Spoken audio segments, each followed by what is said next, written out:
بسم اللہ الرحمن الرحیم الرحمن علم القرآن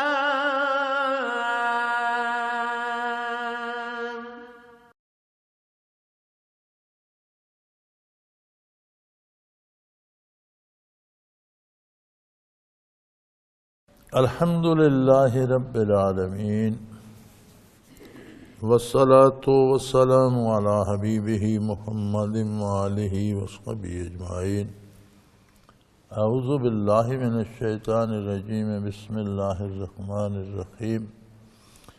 اذ عرض علیہ بالعشی الصافنات الجیاد فقال انی احببت حب الخیر عن ذکر ربی حتی توارت بالحجاب ردوها علی فتفق مسحا بالسوق والعناق وَلَقَدْ فَتَنَّا سُلَيْمَانَ وَأَلْقَيْنَا عَلَىٰ كُرْسِيِّهِ جَسَدًا ثُمَّ أَنَابَ قَالَ رَبِّ اغْفِرْ لِي وَهَبْ لِي مُلْكًا لَا يَنبَغِي لِأَحَدٍ مِّن بَعْدِي إِنَّكَ أَنتَ الْوَهَّابُ اللهم سبحانك لا علم لنا إلا ما علمتنا إنك أنت العليم الحكيم مولاي صل وسلم دائما أبدا على حبيبك خير الخلق كلهم رب اشرح لي صدري ويسر لي أمري واحلل عقدة من لساني يفقهوا قولي رب زدني علما۔ اللہ اللہ اللہ۔ حضرت سلیمان علی نبینا علیہ الصلوۃ والسلام کا ذکر خیر چل رہا ہے۔ آپ کے پاس بہت بڑی سلطنت تھی اور آپ کے والد گرامی کی ریاست تھی، حضرت داؤد علیہ السلام کی سلطنت اور ریاست تھی، اور بڑی مضبوط اور تکڑی ریاست تھی۔ تو فرمایا اذ عرض علیہ بالعشی الصافنات الجیاد، دل ڈھلے کے وقت شام کے قریب شاہی استبل کے چنے ہوئے گھوڑے ان کے سامنے پیش کیے گئے، معائنہ فرمانے کے لیے، ملاحظہ فرمانے کے لیے۔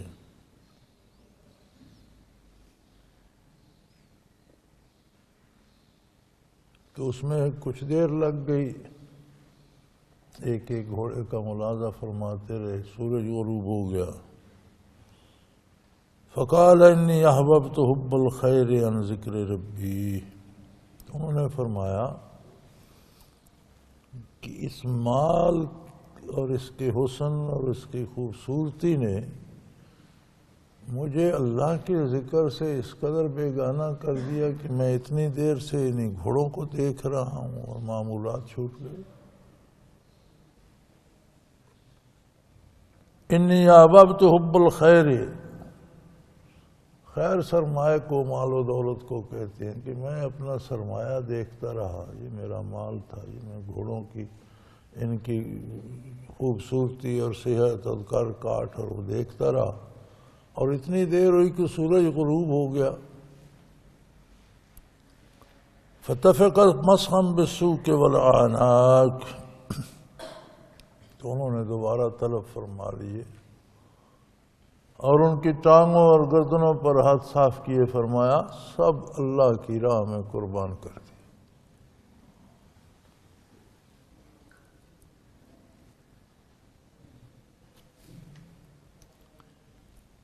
انبیاء علیہ السلام کا نہ صرف قلب اطہر بلکہ وجود اطہر نہ صرف ذاکر ہوتا ہے، جو چیز نبی کے وجود سے مس کر جائے وہ بھی ذاکر ہو جاتی ہے۔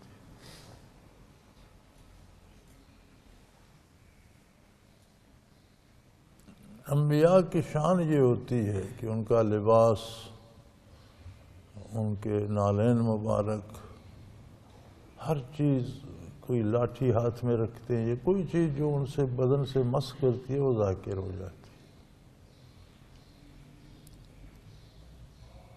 نبی علیہ السلام ناقہ پر سوار تھے، حضرت امیر معاویہ رضی اللہ تعالی عنہ ان کے ردیف تھے۔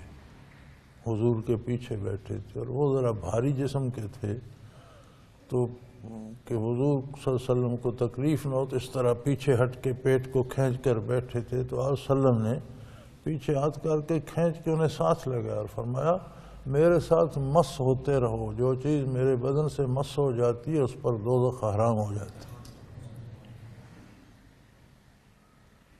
تو یہ نہیں کہ کوئی ذکر چھوٹ گیا حضرت سلیمان علیہ السلام کے، اللہ کے نبی تھے، ذرہ ذرہ وجود کا ذاکر تھا، ذاکر گر تھا، لیکن توجہ تو گھوڑوں کی طرف رہی نا،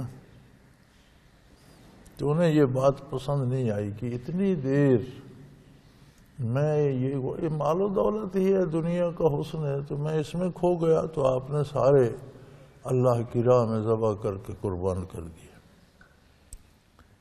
یہاں علماء حق فرماتے ہیں کہ ذکر میں معمولات میں کبھی سستی ہو جائے تو بہت اچھی بات ہے کہ کوئی چیز صدقہ کی جائے، خیرات کی جائے، اس کا کفارہ دیا جائے۔ ہمارے ہاں تو یہ رواج ہے نا کہ معمولات شروع کہتے ہیں آج فرصت نہیں ملی نہ صحیح، لیکن حق یہ ہے کہ آپ کے جو ذکر اذکار کے معمولات ہیں اگر وہ چھوٹ جائیں تو مستحسن یہ ہے کہ صدقہ دیں، اللہ کریم سے معافی چاہیں اور آئندہ چھوٹنے نہ دیں۔ وَلَقَدْ فَتَنَّا سُلَيْمَانَ أَلْقَيْنَا عَلَى كُرْسِيهِ جَسَدًا ثُمَّ أَنَابَ، تو ہم نے سلیمان علیہ السلام پر ایک آزمائش ڈال دی۔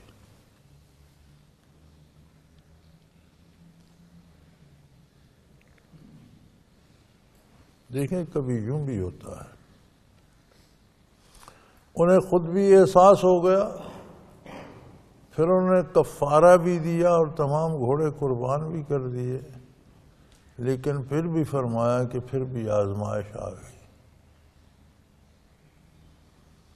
تو معمولات دیے فرض، نماز تو فرض ہے نا، نماز روزہ حج زکوٰۃ یہ تو فرض چھوڑنا تو دور کی بات ہے، آپ جو معمولات بنا لیتے ہیں، کوئی شخص تلاوت کرتا ہے روزانہ آدھا پارہ پڑھتا ہوں، پارہ پڑھتا ہوں، 10 پارے لوگ روزانہ پڑھتے ہیں، جو معمولات بنا لیتے ہیں، ذکر اذکار کرتے ہیں صبح شام، اس پہ اتنا وقت لگاتے ہیں، جب وہ چھوٹتے ہیں تو وہ چونکہ فرض نہیں ہے اس لیے گناہ تو کوئی نہیں، فرض کے چھوڑنے میں گناہ ہے، جو چیز فرض، جو عبادت فرض نہیں ہے چھوٹ جائے تو گناہ تو کوئی نہیں، لیکن دنیا کی آزمائش آ جاتی ہے، مصیبت آ جاتی ہے۔ یہاں اب ان سے جو ذکر چھوٹا تو وہ نفلی ذکر تھا، یہ تو نہیں کہ آپ کی نمازیں خدا نہ خواستہ قضا ہو گئی۔ انہوں نے کہا یار اثر پڑھ کے بیٹھے اور مغرب تک گھوڑوں میں ہی لگے رہے، متوجہ اللہ نہیں ہوئے، یہ کیا بات ہے؟ تو اس کا کفارہ بھی انہوں نے، صدقہ بھی دیا، سارے گھوڑے اللہ کی راہ میں قربان کر دیے۔ اللہ کے اس کے باوجود وَلَقَدْ فَتَنَّا سُلَيْمَانَ، ہم نے سلیمان علیہ السلام پر آزمائش بھیج دی۔ وَأَلْقَيْنَا عَلَى كُرْسِيهِ جَسَدًا، ایک بیکار نکمے سے آدمی کو ان کا تخت عطا کر دیا۔ قرآن کریم کی اس کی تفصیل قرآن کریم نے نہیں بتائی کہ کیا ہوا، حدیث شریف میں اس کی تفصیل آقا نامدار صلی اللہ علیہ وسلم نے نہیں بتائی، لہذا جتنی کہانیاں اس زمرے میں ملتی ہیں بہت تو یہودیوں کی ہیں، اسرائیلیات ہیں، کچھ لوگوں کی گھڑی ہوئی ہیں، کوئی حقیقی تعبیر نہیں ملتی، صرف اتنا ملتا ہے کہ کسی نااہل آدمی کو ایک دھڑ ڈال دیا، یعنی جو کسی کام کا نہیں تھا، جو بندہ جس کام کی اہلیت نہیں رکھتا اس کے لیے وہ بیکار ہے، تو فرمایا ان کی آزمائش کے لیے ہم نے ایک نکمے بیکار آدمی کو جو یہ اہلیت نہیں رکھتا تھا ان کی سلطنت عطا کر ان کے تخت پہ بٹھا دی۔ ثم اناب، انہوں نے پھر بہت بڑی توبہ کی، پھر رجوع اللہ کیا، پھر توبہ کی، پھر اللہ کریم سے معافی چاہی، اور اللہ کریم نے وہ آزمائش ختم کر دی، کسی طرح بھی گیا وہ بندہ ٹل گیا، آپ کی حکومت آپ کو واپس مل گئی۔ اب یہ کوئی معمولی بات نہیں تھی کہ ایک بہت بڑی سلطنت و ریاست یک بارگی ہاتھ سے نکل جائے اور کوئی بیکار نکما سا بندہ وہاں سلطان بن کے بیٹھ جائے، تو یہ بہت بڑی آزمائش تھی۔ تو اس کا حل انہوں نے کیا کیا، سمانا اور اللہ زاری کی بارگاہ الہی میں، اور اقرار کیا کہ یہ مجھے نہیں کرنا چاہیے تھا جو ہو گیا، حالانکہ وہ ساری عبادات نفلی تھیں، ذکر اذکار نفلی تھے۔ تو یہ بھی یاد رہے کہ نفلی اذکار جو نصیب ہوتے ہیں ان کی اپنی اہمیت ہے، اور اگر چھوٹ جائیں تو دنیاوی مصیبتیں ضرور آتی ہیں۔ چنانچہ انہوں نے پھر دعا کی، قال رب اغفر لی، یا اللہ مجھے بخش دے۔ گناہ نہیں تھا، ترک اولا تھا، لیکن پھر بھی انہوں نے بخشش چاہی کہ اللہ یہ معاف فرما دے، اور پھر دعا کی وَهَبْ لِي مُلْكًا لَا يَنبَغِي لِأَحَدٍ مِّن بَعْدِي، مجھے ایسی سلطنت، ایسی بادشاہی، ایسی ریاست دے کہ جو میرے بعد کسی کی شایان شان نہ ہو، پھر کسی کو نصیب نہ ہو، پھر کوئی ایسی بادشاہت کسی کو نہ ملے۔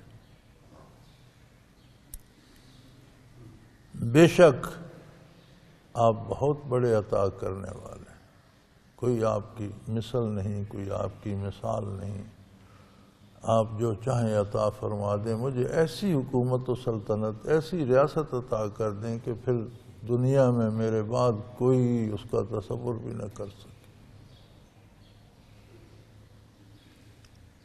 رب کریم فرماتے ہیں ہم نے قبول فرمائی، فَسَخَّرْنَا لَهُ الرِّيحَ تَجْرِي بِأَمْرِهِ، ہم نے جن و انس، درندے پرندے حیوانات،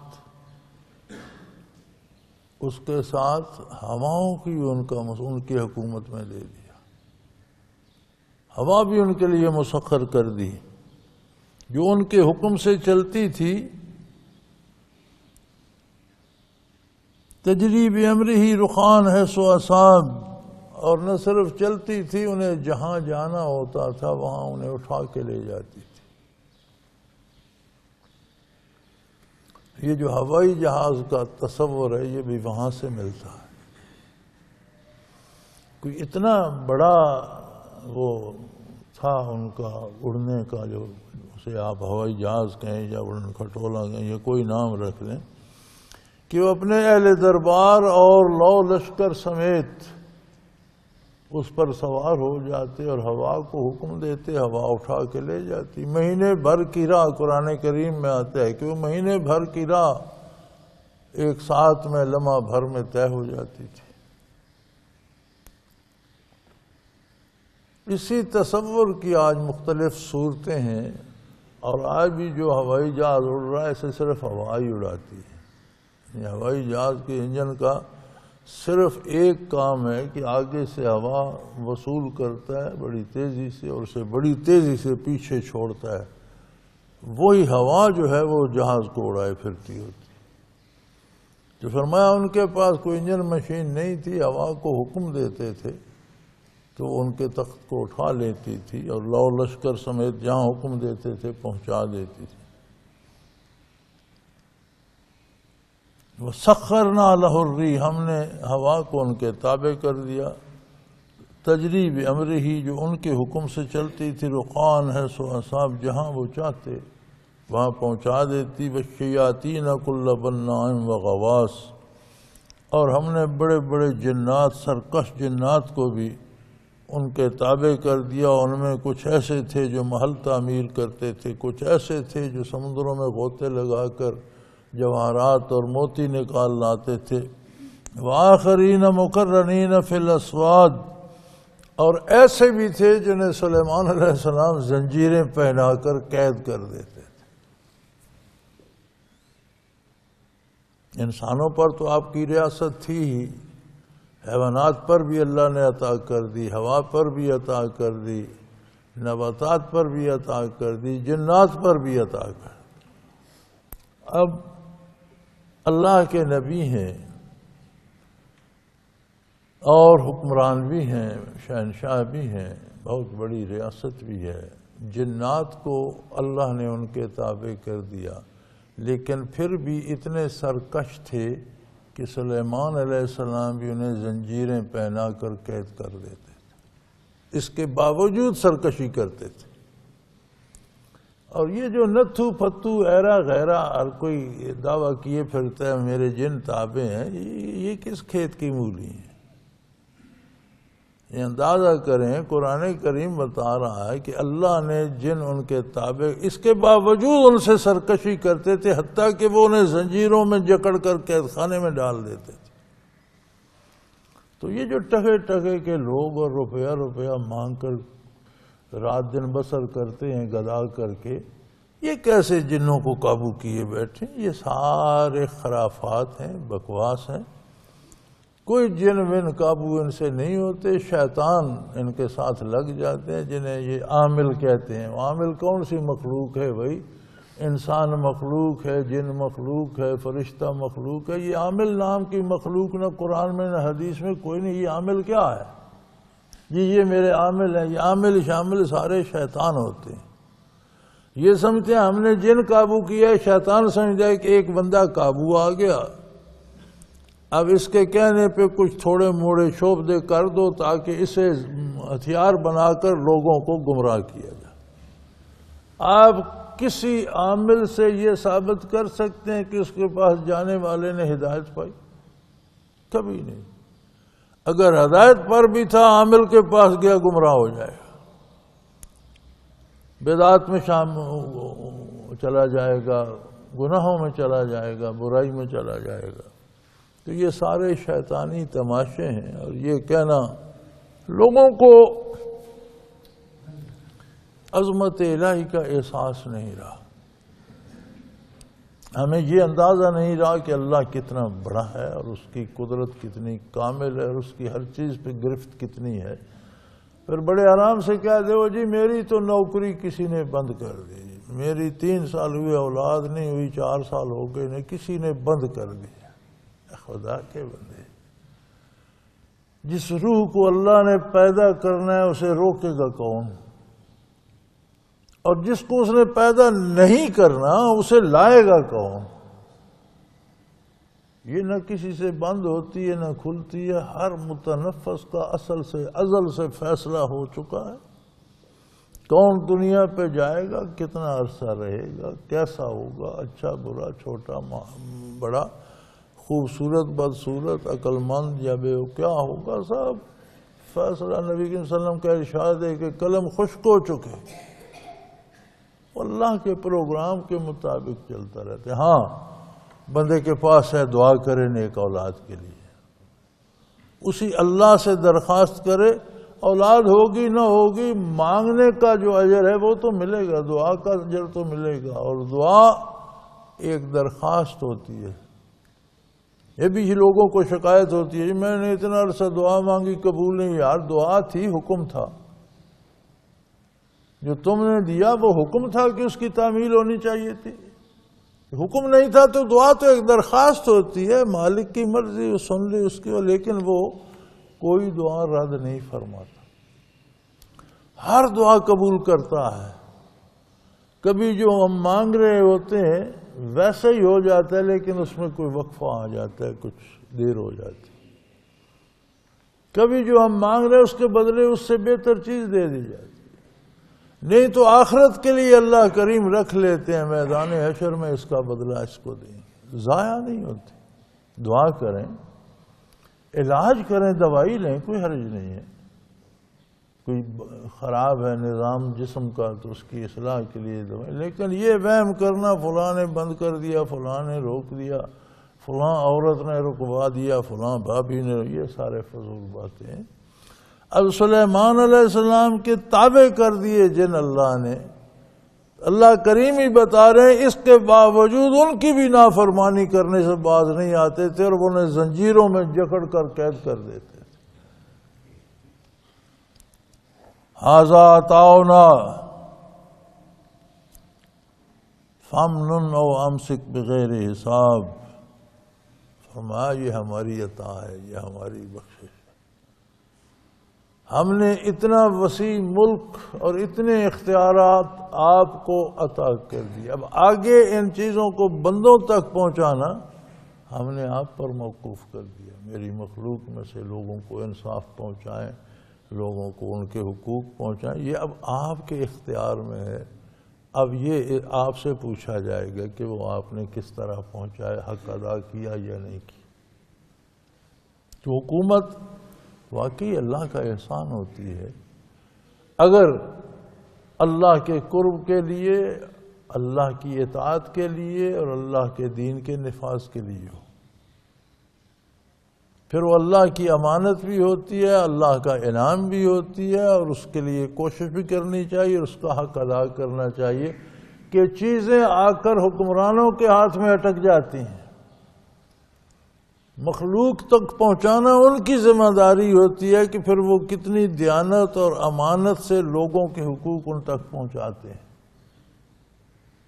اور یہ سمجھ لینا کہ مجھے حکومت مل گئی، اب میں اتنے لوگ میرے غلام ہو گئے، میں جو چاہوں ان کے ساتھ کروں، انہیں کچھ دوں یا نہ دوں، یہ صحیح سوچ نہیں ہے، اس کا انجام بہت برا ہوگا۔ یہ اس وقت پتہ چلے گا جب کروڑوں لوگ میدان حشر میں دامن پکڑ کر کھڑے ہوں گے کہ میرا حق بھی نہیں دیا، میرا بھی نہیں دیا، میرے ساتھ انصاف نہیں ہوا، میرے بچوں کے ساتھ انصاف نہیں ہوا، پتہ تب چلے گا۔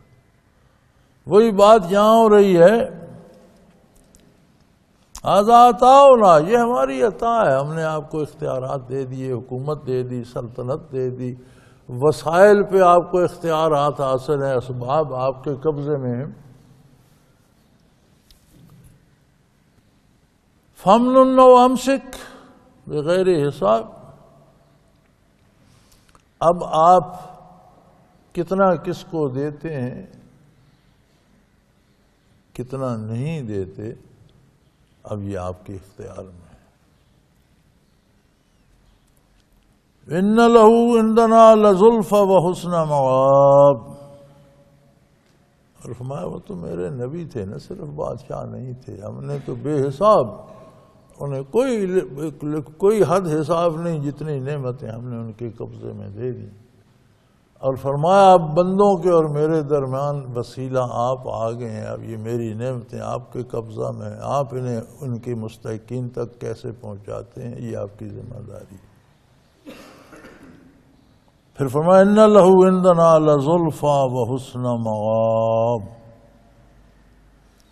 فرمایا بے شک ان کے لیے ہمارے پاس ایک خاص مقام قرب اور بہت خوبصورت انجام ہے۔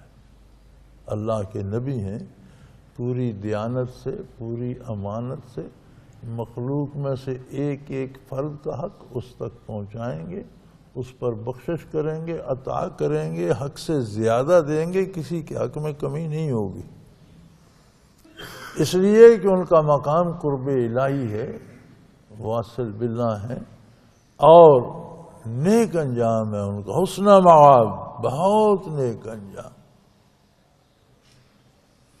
اسی طرح فرمایا وَاذْكُرْ عَبْدَنَا ایوب، ہمارے اور نبی، ہمارے اور مقرب بندے، عبدنا، ہمارے بندے، وہ علامہ مرحوم نے کہا تھا نا، عبد دیگر عبدنا چیز دیگر، اب تو سارے ہیں، بندے تو سارے اللہ ہی کے ہیں، اسی کی مخلوق ہے، لیکن کسی کو اس کا عبد نہ کہنا، میرا بندہ کہنا، یہ معنی بدل جاتے۔ عبد دیگر، عبدہو چیز دیگر، جب وہ بندے کی نسبت اپنی طرف فرماتا ہے تو پھر اس کے قرب کا اور اس کی کمال کا اور اس کی منازل کا اندازہ ہوتا ہے۔ تو فرمایا ہمارے بندے ایوب علیہ السلام کا ذکر خیر فرمائیے، بتائیے لوگوں کو اللہ کے مقرب بندوں نے کون کون سا حال بسر کیا۔ ایک طرف دیکھیے کہ ان کے پاس موروثی سلطنت تو ریاست تھی، اللہ نے آزمائش ڈالی تو چھننے میں وقت نہیں لگا، کوئی نالائق سا بے وقوف سا بندہ ان کے تخت پر قابض ہو، اور پھر واپسی میں بھی تاخیر نہیں ہوئی. جب اللہ نے دینا چاہا تو اس کا علاج انہوں نے کیا کیا؟ اللہ کی طرف رجوع کیا کہ یا اللہ یہ آزمائش ہے، مجھے اس سے معاف فرما. ہمارے دوسرے بندے کا ذکر کیجیے، عبدنا، ہمارا بندہ ایوب علیہ السلام. حضرت ایوب علیہ السلام کو عجیب سی کوئی بیماری لگ گئی. بہت بڑا خاندان تھا، بہت بڑے خوشحال تھے، کاروبار تھا، کاروبار ختم ہو گیا، خوشحالی رخصت ہو گئی. خاندان کے افراد موت کی وادی میں چلے گئے، ایک اہلیہ ساتھ رہ گئی، سارا خاندان مر گیا.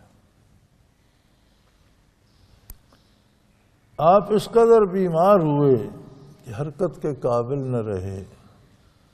وہ اہلیہ محترمہ مزدوری کرتی، لوگوں کے گھروں میں کام کرتی اور جو اجرت ملتی اس سے ان کا علاج کی کوشش بھی کرتی اور ان سے خوراک بھی، حتیٰ کہ بدن مبارک پر اس طرح کے پھوڑے پھنسیاں نکل آئے کہ لوگوں نے گاؤں سے الگ کر دیا، شہر سے باہر نکال دیا. تو صبر و شکر کے ساتھ بسر کرتے رہے. لیکن ایک دن ایسا ہوا کہ ان کی اہلیہ محترمہ کو کہیں شیطان ملا، بڑے روپ دھار کر اور بڑا نیک بن کر، حلیہ شلیہ بنا کر، اور کہا بیٹا میں آپ کو کچھ کلمات سکھاتا ہوں، وہ پڑھ کر انہیں دم کرو، ٹھیک ہو جائیں.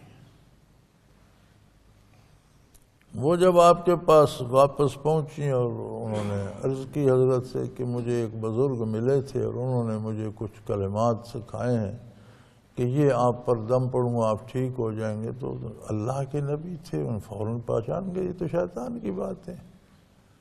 تو انہیں بڑا دکھ لگا. کاروبار ختم ہو گیا، برداشت کر گئے. خاندان سارا موت کی گھاٹی میں اتر گیا، برداشت کر گئے. بچے، بیٹے، بیٹیاں، بیویاں، سارا بھائی سب چلے گئے، اکیلے رہ گئے. ایک اہلیہ محترمہ ساتھ رہ گئی.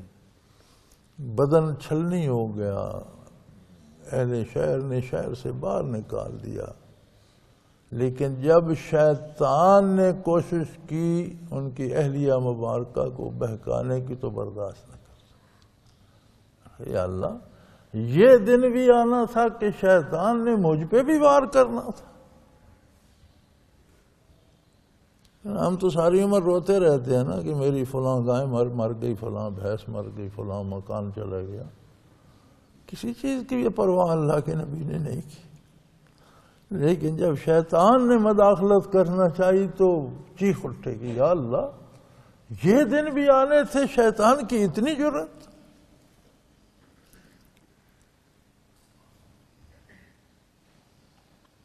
فرمایا اذ نادى ربہ، فوراً اللہ کو پکارا کہ یا اللہ یہ شیطان کی اتنی جرأت.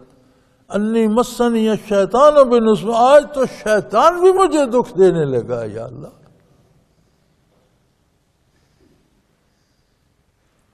ذرا اندازہ کیجئے کہ اللہ کے بندوں میں اور ہم میں کتنے فاصلے ہیں. ہم کیا کر رہے ہیں، ہم کیا جواب دیں گے، کیا سرمایہ ہوگا قبر میں ہمارے پاس. ہم ساری زندگی ان چیزوں کو روتے رہے جو ہماری ہیں ہی نہیں، ہم نے چھوڑ کر مر جانا. جو ہماری دولت تھی وہ اللہ سے تعلق تھا. ذرا اس طرف شیطان نے کوشش کی، آپ بھڑک اٹھے. پتہ نہیں کتنے برس تکلیف میں گزارے. بہت بڑا خاندان تھا، سارا خاندان فوت ہو گیا. بہت بڑی ریاست اور بہت بڑا بزنس تھا، کاروبار تھا، تباہ ہو گیا. صحت چلی گئی، چلنے پھرنے سے معذور ہو گئے. جسم چھلنی ہو گیا، لوگوں نے شہر بدر کر دیا، کوئی فریاد نہیں کی. لیکن جب شیطان نے کوشش کی تو فرمایا اتنی جرأت ہو گئی ہے شیطان کو کہ یہ میرے معاملات میں بھی آ گیا. فوراً اللہ کو پکارا اذ نادى ربه انی مسنی الشیطان بنصب، یا اللہ اب تو شیطان مجھے تکلیف دینے لگا ہے یا اللہ، اور اس نے عذاب، اس نے مجھے دکھ پہنچایا ہے۔ دیکھیں سب کچھ دنیا کا چلا گیا تو آپ کو دکھ نہیں پہنچا، شیطان نے کوشش کی مشورہ دینے کی تو فوراً ٹھیک اٹھی۔ اللہ ہمیں ہدایت دے، ہم سارا دن شیطان کے مشوروں پہ عمل کرتے رہتے ہیں، اور ایک دونی گر جائے تو اس کے لیے روتے ہیں، دنیا کا نقصان ہو جائے ہماری چیخیں نکل جاتی ہیں، فرائض چلے جائیں، رمضان کی برکتیں چلی جائیں، حج چلا جائے، زکوٰۃ نہیں دیں گے، سود کھاتے رہیں گے۔ انسانی زندگی کے کمال کے کون سے پہلو ہیں، یہی انبیاء نے روشن فرمایا ہے۔ اللہ پاک کروڑوں کروڑوں رحمتیں فرمائے ان پر، کیا مقدس ارواح ہیں۔ اللہ کریم نے فرمایا، یہ ادا اللہ کو بڑی پسند آئی کہ صبر کرتے کرتے کرتے جب میری تعلق کی بات آئی تو فوراً چیخ، فرمایا ارکض برجلک، زمین پر پاؤں ماریں۔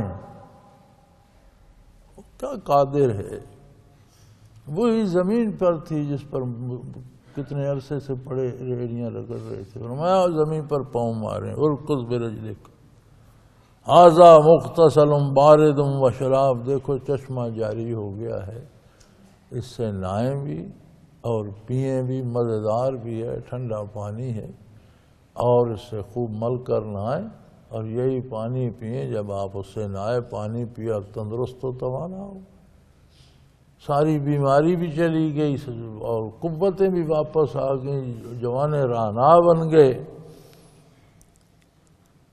اور فرمایا پھر ہم نے یہ کیا وَوَهَبْنَا لَهُ أَهْلَهُ وَمِثْلَهُمْ مَعَهُمْ، پھر ہم نے ان کے خاندان کو اتنی ترقی دی کہ جتنا پہلے تھا جو موت کی نظر ہو گیا تھا اس سے 2 گنا قبیلہ بن گیا ان کا، بیٹے پوتے پوتیاں بیٹیاں۔ ہم نے ان کا خاندان بھی نیکمبا بھی عطا فرما دیا، اور اتنا کہ وہ پہلے سے 2 گنا ہو گیا۔ رحمت منا، یہ ہماری رحمت تھی، ہم اس طرح عطا کرتے ہیں۔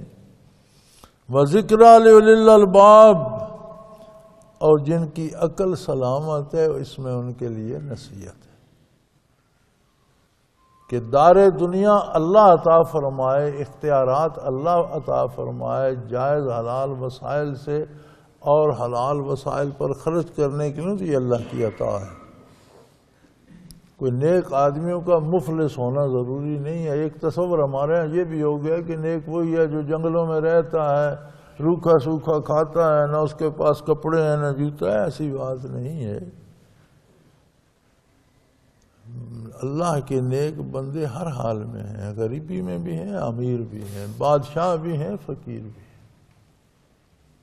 بات اللہ سے تعلق کی ہے کہ بادشاہ ہیں تو بادشاہی میں تعلق بحال ہے، فقیر ہیں تو فقیری میں اللہ کا تعلق بحال ہے۔ بات تعلق باللہ کی ہے۔ دنیاوی معاملات سب کے ساتھ چلتے بدلتے رہتے ہیں، صحت، بیماری، امارت، غریبی، اقتدار و اختیار اور بے اختیار، یہ سارے چلتے رہتے ہیں، یہ الگ نظام ہے، یہ چلتا رہتا ہے۔ ہاں جو اللہ کے بندے ہیں وہ اقتدار میں ہوں تو بھی اللہ کے بندے ہوتے ہیں، اقتدار میں نہ ہوں تو بھی اللہ کے بندے ہوتے ہیں، وہ تعلق اپنا قائم رکھتے ہیں۔ بیمار ہوں تو بھی تعلق اللہ سے قائم ہوتا ہے، صحت مند ہوں تو بھی اللہ کے بندے ہوتے ہیں۔ تو فرمایا ہم نے انہیں صحت بھی دی، جوانی بھی لٹا دی، مال و اسباب بھی عطا کر دیا، کنبہ اتنا بڑھایا کہ پہلے سے 2 گنا ہو گیا۔ یہ ہماری رحمت تھی۔ وذکریٰ لأولی الالباب، اور جس میں کوئی عقل خرد باقی ہے اس کے لیے اس میں بڑی نصیحت ہے کہ رزق اور اقتدار اور وقار کے لیے اللہ کی نافرمانی کر کے یہ نہیں ملتا، یہ بھی اللہ ہی دیتے ہیں، اسے بھی اللہ کی بارگاہ میں تلاش کرو۔ تو آپ کو جب وہ بات آ کر اہلیہ نے بتائی تو آپ بڑے ناراض ہوئے اور کہنے لگے مجھے صحت ہو گئی تو میں تجھے 100 کوڑے ماروں گا، شیطان کا پیغام لے کر میرے پاس آ گئی ہو۔ اب اس بیچاری کا وہ تو نبیہ نہیں تھی، قصور تو نہیں تھا اس کا، اس نے سمجھا کوئی نیک بندہ ہے مشورہ دے رہا ہے، لیکن آپ نے بہت محسوس کیا اگر مجھے اللہ نے صحت دی میں تجھے 100 کوڑے ماروں گا۔ اللہ کریم نے فرمایا اب آپ نے قسم کھائی تھی کہ اللہ کی قسم ہے تجھے 100 کوڑے ماروں گا، تو قسم توڑنا کوئی اچھی بات نہیں ہے۔ آپ اپنی قسم پوری کریں، لیکن ایسا کریں کہ 100 تنکے لے لیں، جیسے بہاری کے تنکے ہوتے ہیں ان کا ایک مٹھا بنا لیں اور ایک بار انہیں مار دیں تو آپ کی قسم پوری ہو جائے گی۔ قسم بھی توڑیں نہیں۔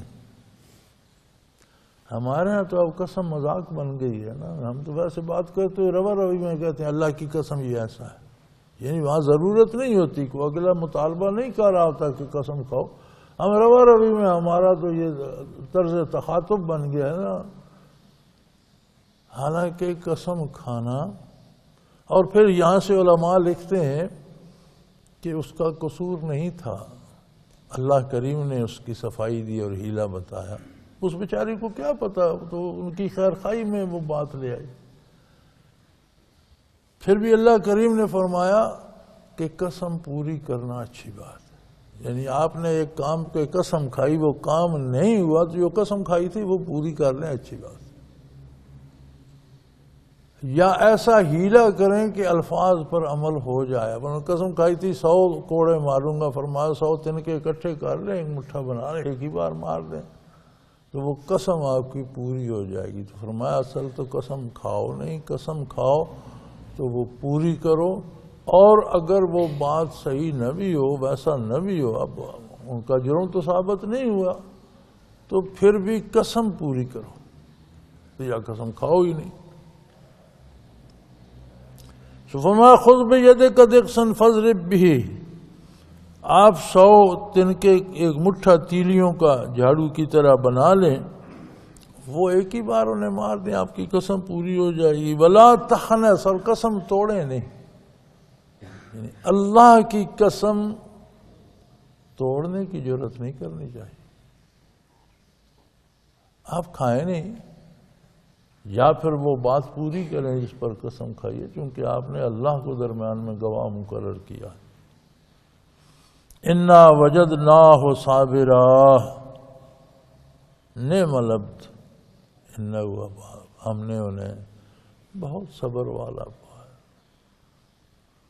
دنیا کی ہر مصیبت آئی، صحت گئی، خاندان گیا، دولت گئی، مکان گیا، گھر بار گیا، اللہ کا صبر شکر کر کے اللہ اللہ کرتے ہیں۔ انا وجدناہ صابرا، اب اللہ گواہی دے رہے ہیں کہ میرا کیا ہی صبر کرنے والا بندہ تھا، نعم العبد، کتنا پیارا بندہ تھا میرا۔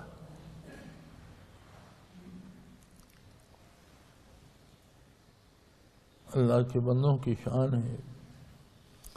اب یہ بھی اللہ کے بندے ہیں جن کو وہ فرما رہا ہے کہ کیا پیارا بندہ تھا، انہ اواب، وہ ہر حال میں میری طرف متوجہ رہنے والے، بہت ہی پیارے بندے تھے، بہت ہی صبر کرنے والے تھے، اور ایسے بندے تھے کہ ہر حال میں میری بارگاہ میں حاضر رہتے تھے، ہر حال میں متوجہ اللہ رہتے۔ اللہ اسی طرح وَاذْكُرْ عِبَادَنَا إِبْرَاهِيمَ وَإِسْحَاقَ وَيَعْقُوبَ أُولِي الْأَيْدِي وَالْأَبْصَارِ، میرے دوسرے بندوں کا بھی ذکر فرما دیجئے، جیسے ابراہیم علیہ السلام تھے، اسحاق علیہ السلام تھے، یعقوب علیہ السلام تھے، أُولِي الْأَيْدِي وَالْأَبْصَارِ، جنہیں میں نے طاقت بھی دی تھی، قوت والے بھی تھے، اور صاحب بصیرت بھی تھے، دانش مند بھی تھے، معاملہ فہم بھی تھے، دنیا اور آخرت کی ضرورتوں اور ان کے حصول اور ان کے طریقے، اللہ سے تعلق اور مخلوق سے تعلق، یہ ساری باریکیاں وہ جانتے بھی تھے، اور میں نے انہیں قوت بھی دی تھی، صاحب قوت بھی تھے، صاحب اقتدار بھی تھے، اور کس طرح انہوں نے پھر اطاعت کے حق ادا کیے۔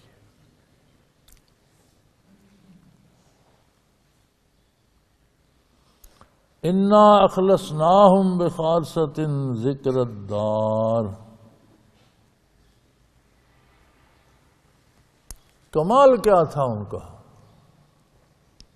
فرمایا بستے اس دنیا میں تھے، جیتے آخرت میں تھے، اور یہی اسلام ہے کہ بسر اسی دنیا میں کرنا ہے لیکن جینا آخرت میں ہے، کھانا یہیں کمانا ہے لیکن اس طرح نہیں کمانا کہ آخرت خراب ہو، جائز وسائل سے کمانا ہے، حلال کمانا ہے، یہی کھانا کھانا ہے لیکن حرام اور مکروہ نہیں کھانا، حلال کھانا ہے۔ کیوں؟ اس سے آخرت کی تعمیر ہوتی ہے۔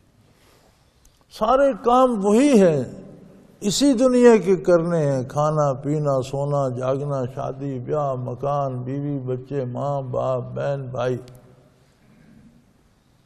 سارے کام کرنے ہیں لیکن ہر کام آخرت کے لیے کرنا ہے۔ اس سے دنیا تو ہوگی آخرت بھی نصیب ہو۔ فرمایا یہ میرے وہ بندے تھے جن کو میں نے اختیارات بھی دیے، اقتدار بھی دیے، نبوت سے سرفراز فرمایا، اولی العزم رسول اور صدیق بنایا، انہوں نے اطاعت کا حق عطا کر دیا، اور انہیں ایک خاص مرتبہ ہم نے عطا کر دیا تھا، ذکر الدار، ہمہ وقت آخرت ان کے روبرو رہتی تھی، ہر کام آخرت کے لیے کرتے تھے۔ دنیا کا فائدہ تو ہوتا ہی تھا، آخرت کی تعمیر ہوتی تھی، اور یہی اسلام ہے۔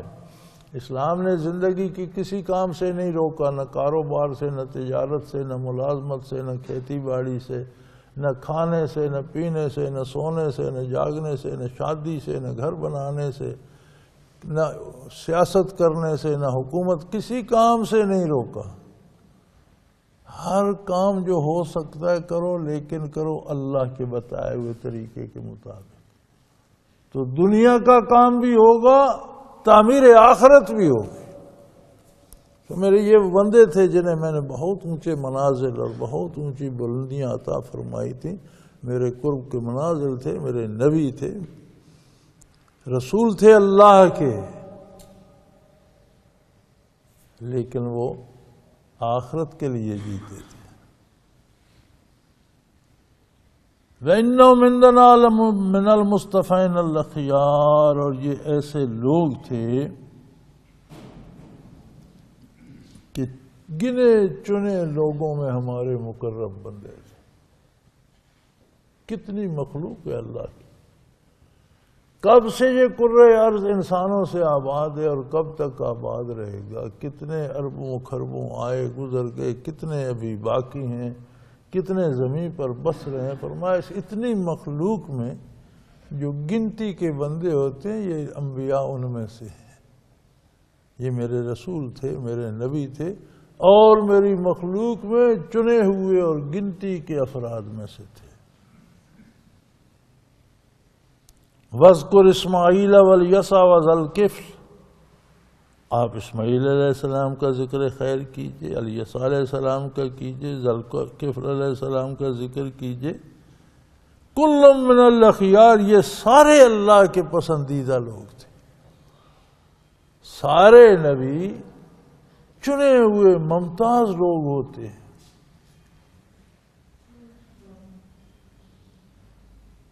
آزاد ذکر، یہ انبیاء کا ذکر خیر اور ان کی حیات مبارکہ اور ان کی سوانح، یہ سب سے بڑی نصیحت ہوتی۔ انبیاء کا ذکر خیر کرنا، ان کی سوانح، ان کی حکایات، ان کے ارشادات، ان کے اعمال و کردار پر بات کرنا، یہی سب سے بڑی نصیحت ہے۔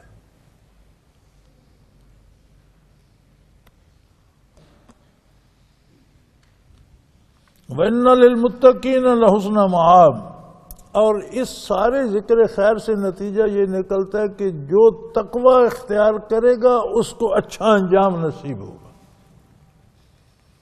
انبیاء کے ذکر خیر سے نتیجہ کی نصیحت کیا حاصل ہوتی ہے کہ یقیناً متقین کے لیے بہترین انجام ہے۔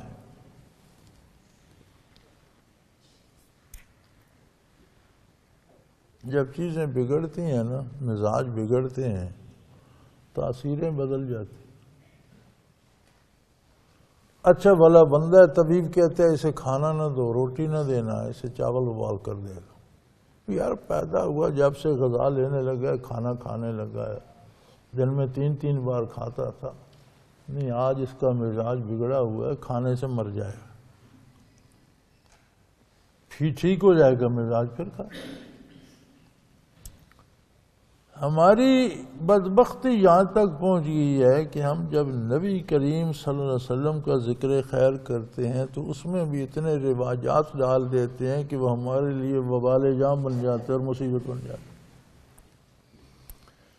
گستاخی ہوتی ہے حضور کی، بے ادبی ہوتی ہے اور نافرمانی ہوتی ہے، جھوٹی حکایات، جھوٹی روایات، اچھل کود، ڈھول باجے۔ یار یہ ذکر خیر تو ہے کہ اطمینان سے بیٹھ کر تسلی سے پاک حال میں باوضو ہو کر اطمینان سے سنو اور مزے لے لے کر حضور اکرم صلی اللہ علیہ وسلم کی ایک ایک ادا کا ذکر کرو، اس پر رحمتیں نازل ہوں، فرشتے اللہ کی نعمتیں لے کر آئیں، رحمتیں اور بخشش نازل ہو، اور ایسی کیفیات آئے کہ ہمارے گناہ دھل جائیں اور ہمیں نیکی کی توفیق ہو جائے۔ لیکن پتہ نہیں ہم کہاں پہنچ گئے ہیں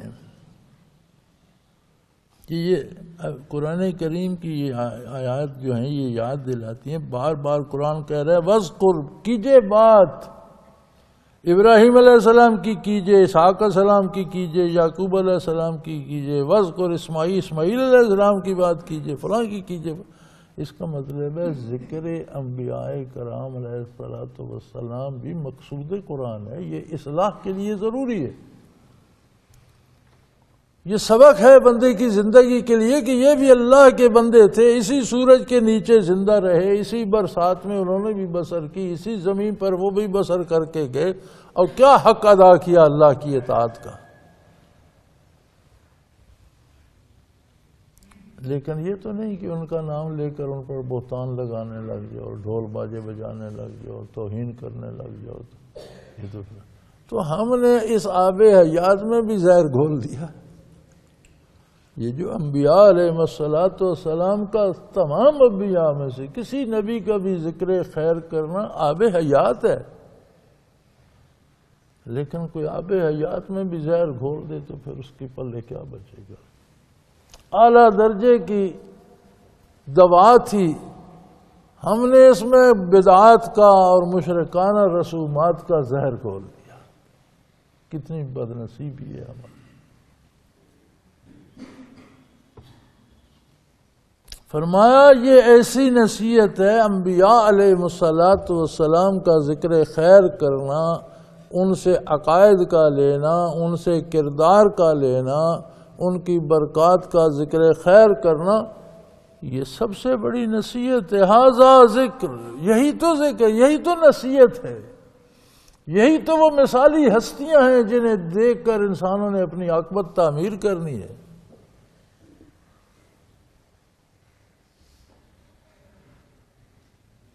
اور اس سے کیا نتیجہ ملتا ہے؟ اِنَّ لِلْمُتَّقِينَ لَحُسْنَ مَآبٍ۔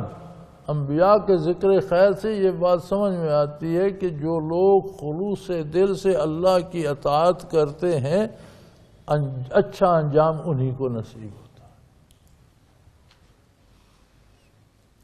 جنات عدن، ہمیشہ رہنے والے باغات، اور اللہ کی جنتیں اور اللہ کی بنائے ہوئے وہ باغات، مفتحۃ لہم الابواب، یہ جب جائیں گے آخرت میں تو ان کے دروازے کھلے پائیں گے۔ جن لوگوں نے انبیاء علیہ الصلوۃ والسلام کی مبارک زندگیوں سے سبق سیکھا، ان کا ذکر خیر کیا، اس سے نصیحت حاصل کی اور ان کا اتباع کیا، یہ وہ لوگ ہیں کہ آپ ان کو قبر میں داخل نہیں کرتے، جنت میں چھوڑ آتے ہیں۔ حضور کا ارشاد عالی ہے نا، القبر روضۃ من ریاض الجنہ او حفرۃ من حفر النیران، او کما قال رسول اللہ صلی اللہ علیہ وسلم، کہ قبر یا جنت کا باغیچہ ہے یا دوزخ کا گڑھا۔ تو فرمایا جنہوں نے انبیاء علیہ الصلوۃ والسلام کی مبارک زندگیوں کو پڑھا، سمجھا، بیان کیا، سنا، اس سے سبق حاصل کیا، تو آپ انہیں قبر میں نہیں جنت میں چھوڑ آتے۔ مفتحۃ لہم الابواب، ان کا جنت کا دروازہ کھو، قبر کا منہ نہیں یار، وہ جنت کا دروازہ ہے۔ لیکن جنہوں نے اسے بھی خراب کر دیا پھر وہ کہاں جائیں گے؟ فرمایا دو ہی حال ہیں قبر کے، یا جنت کا باغ ہے یا دوزخ کا گڑھا ہے۔ متکئین فیہا یدعون فیہا بفاکہۃ کثیرۃ وشراب، تو جنت میں تو گو تکیے لگا کر بڑے بڑے تختوں پہ بڑے بڑے ریشمی اور خوبصورت گو تکیے لگا کر مزے سے بیٹھے ہوں گے، اور طرح طرح کے پھل اور بے شمار قسم کے مشروب منگوا رہے ہوں گے، وہ پلا دو، یہ کھلا دو، خادم ہوں گے، غلام ہوں گے، خدمتگار ہوں گے، اور بڑے کر و فر سے خوبصورت عالی شان تختوں پر بیٹھے حکم دے رہے ہوں گے، وہ پھل منگوا دو، وہ شربت منگوا دو، وہ چیز دے دو۔ اور پھر انہیں عندہم قاصر الطرف اطراب، اللہ انہیں نیچی نگاہ رکھنے والی باحیا اور خوبصورت عورتیں بھی عطا فرمائے گا، جو جنتی کی مخلوق ہوں۔ اس کا مطلب ہے کہ اللہ کی بے شمار نعمتوں میں باحیا بیوی کا نصیب ہو جانا بہت بڑی نعمت۔ یہ بھی وہ نعمت ہے جو جنت کی نعمتوں میں بھی شمار کی گئی ہے کہ نگاہ نیچی رکھنے والی باحیا عورتیں انہیں عطا فرمائیں گے۔ کسی کو زندگی میں باحیا بیوی کا مل جانا یہ اللہ کی بہت بڑی نعمت ہے، اور بے حیا عورت سے شادی کر لینا یہ اس دنیا میں عذاب ہے۔ دونوں کی زندگیاں ہمارے سامنے ہیں۔ عندہم قاصرات الطرف اطراب، ان کی نوجوان بیویاں ہوں گی، خوبصورت ہوں گی، باحیا ہوں گی، نیچی نگاہوں والی ہوں گی۔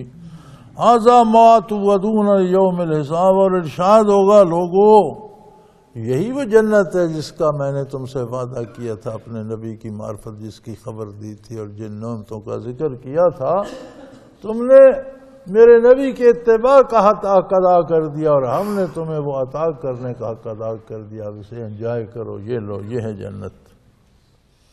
ان ھذا لرزقنا ما لہ من نفاد، اور یہ ہماری عطا ہے، یہ اللہ کی عطا ہے۔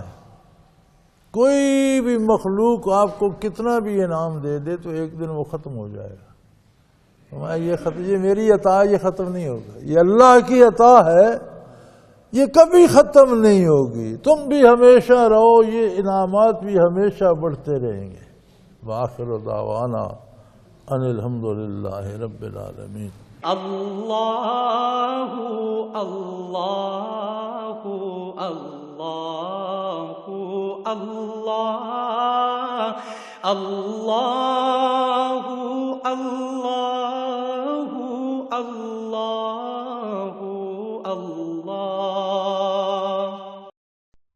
حضرت امیر محمد اکرم آبان مد ذلہ العالی دارالعرفان منارہ ضلع چکوال میں سالہ سال سے قرآن و حدیث کے اوپر خطابات کر رہے ہیں اور سلسلہ نقشبندیہ اویسیہ کے مطابق لوگوں کو ذکر الہی کی تربیت دے رہے ہیں۔ وہ قرآن پاک کی تفسیر ترتیب وار بیان کر رہے ہیں۔ تفسیر قرآن کو وہ موجودہ ملکی اور بین الاقوامی حالات کے مطابق بیان کرتے ہیں۔ موٹر وے سے کلر کہار کے انٹرچینج سے نکلتے ہوئے